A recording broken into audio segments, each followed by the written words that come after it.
hadis yang intinya menyebutkan bahwa membunuh cicak atau tokek mendapat pahala, baik sekali pukulan, 2 kali sampai 4 kali.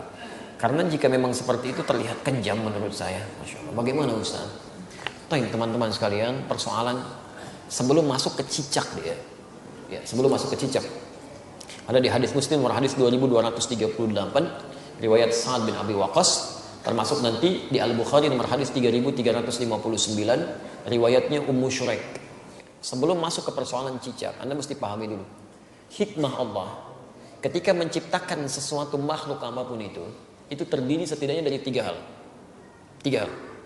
Yang pertama, ada ujian kemaslahatan.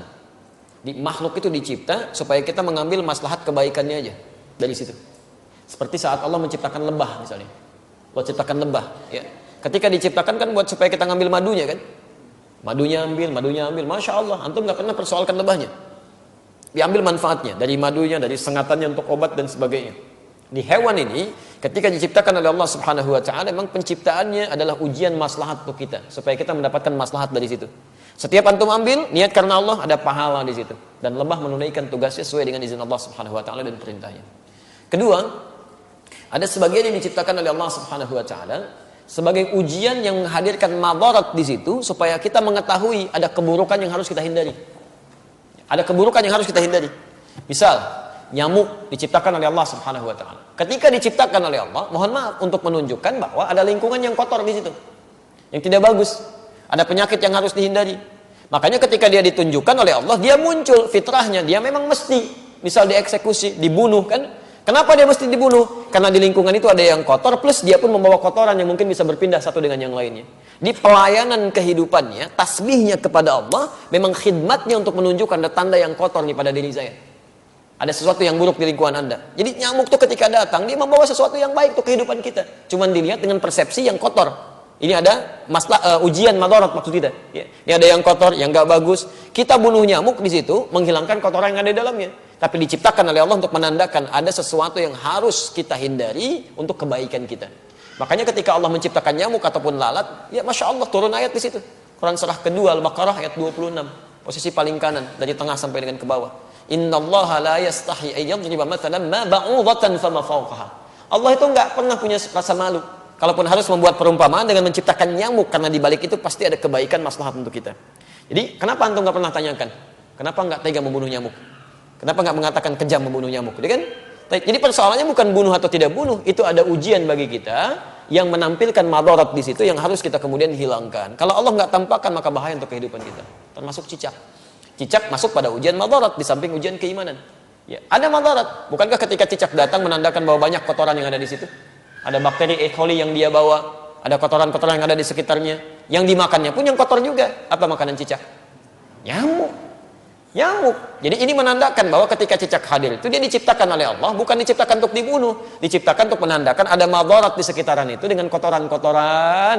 Makanya diciptakan oleh Allah untuk menunjukkan ini ada yang kotor, ada yang gak bagus, termasuk dirinya sendiri. Maka Nabi menyampaikan riwayat Sa'ad bin Abi Waqqas, ya, qala anna Nabiy sallallahu alaihi wasallam, bahwa Nabi sallallahu alaihi wasallam amara qatlal waza', memerintahkan untuk membunuh cicak dan ada pahala di situ. Bunuhnya cicak itu seperti kita membunuh nyamuk untuk menunjukkan ada kotoran-kotoran di situ yang hikmahnya harus kita jauhkan. Memang diciptakan dia untuk menunjukkan itu dan harus dibunuh dia. Harus dibunuh. Ketika Anda bunuh itu bukan cuma ada pahala di situ, tapi menghilangkan keburukan-keburukan yang mungkin muncul. Termasuk di situ mengusir keadaan-keadaan jin, karena jin senang di tempat yang kotor. Makanya saya bisa katakan kalau ada cicak tuh beberapa tempat, itu jin biasanya ada juga di situ. Karena senang di tempat-tempat yang kotor. Ya, senang di tempat-tempat yang kotor. Jelas sampai sini? Wasamma bi fuwaisiqa, dan Nabi menyebutnya dengan hewan fasik kecil. Hewan fasik kecil. Selain membawa kotoran, dia pernah juga meniup-niup api yang sedang membakar Nabi Ibrahim supaya semakin menyala.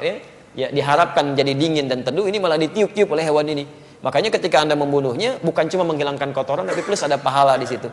Pahalanya di situ dengan sekali pukul ada 100 kebaikan, kan? Berdasarkan hadis riwayat Al-Bukhari dari Ummu Syuraik nomor hadis 3359. Dan terbunuhnya cicak itu menghadirkan bagusnya kebaikan-kebaikan dengan menghilangkan kotoran yang ada di dalamnya.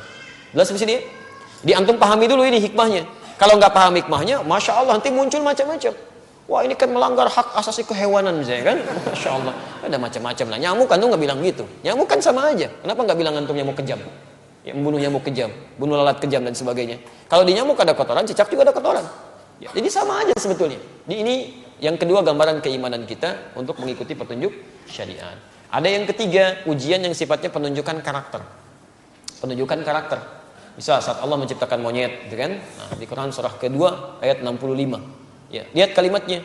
Monyet diciptakan untuk menunjukkan karakter yang muncul pada masyarakat Yahudi. Ya, lihat. Wa qulna kunu qiradatan khasiin. Ya, kami katakan, jadilah kalian kera-kera yang dihinakan. Kera-kera yang dihinakan. Kenapa Yahudi dikutuk menjadi kera? Kami pernah punya kajian tafsir di Tripoli. Saya mintakan murid-murid kami pada saat itu untuk praktek langsung di kebun binatang. Dan kita pernah ujikan juga di sini dengan sebagian teman-teman di Kiai. Jadi kita praktek tafsir ke kebun binatang. Dibagi kelompok, keluarkan semua ayat-ayat di Quran yang terdapat kata binatang di situ.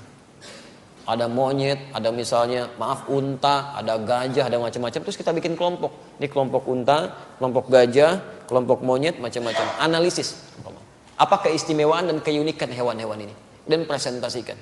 Saya langsung saja, begitu ada kelompok monyet presentasi, dia sampaikan.